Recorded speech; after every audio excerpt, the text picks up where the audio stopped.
The Singer, the Sermon on the Mount, from Matthew 6, 9, and Luke 12.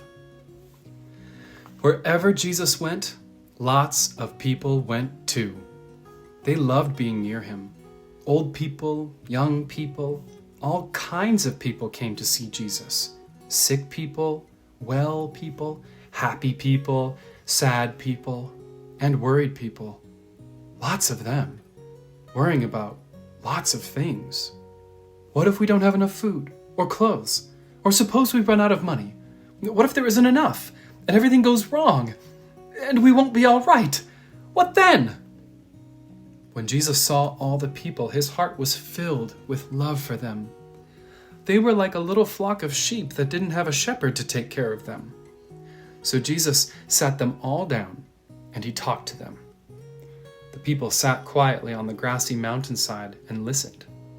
From where they sat, they could see the blue lake glittering below them and little fishing boats coming in from a night's catch. The spring air was fresh and clear. "See those birds over there?" Jesus said. Everyone looked. Little sparrows were pecking at seeds along the stony path. Where do they get their food? Perhaps they have pantries all stocked up? Cabinets full of food? Everyone laughed. Who's ever seen a bird with a bag of groceries? No, Jesus said, they don't need to worry about that because God knows what they need and he feeds them. And what about these wildflowers? Everyone looked. All around them, flowers were growing. Anemones, daisies, pure white lilies. Where do they get their lovely clothes? Do they make them? Or do they go to work every day so they can buy them? Do they have closets full of clothes? Everyone laughed again. Who's ever seen a flower putting on a dress? No, Jesus said. They don't need to worry about that because God clothes them in royal robes of splendor. Not even a king is that well dressed.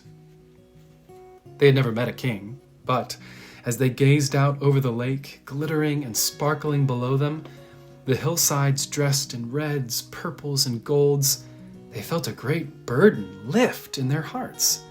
They could not imagine anything more beautiful. Little flock, Jesus said, you are more important than birds, more important than flowers. The birds and the flowers don't sit and worry about things, and God doesn't want his children to worry either.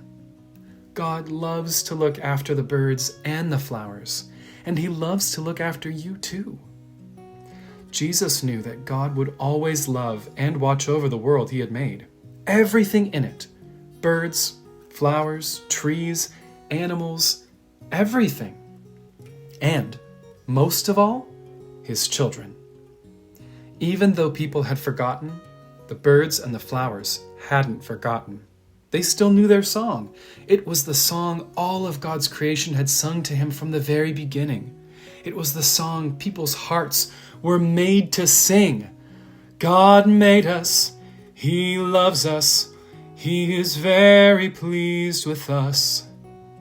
It was why Jesus had come into the world, to sing them that wonderful song, to sing it not only with his voice, but with his whole life, so that God's children could remember it and join in and sing it too.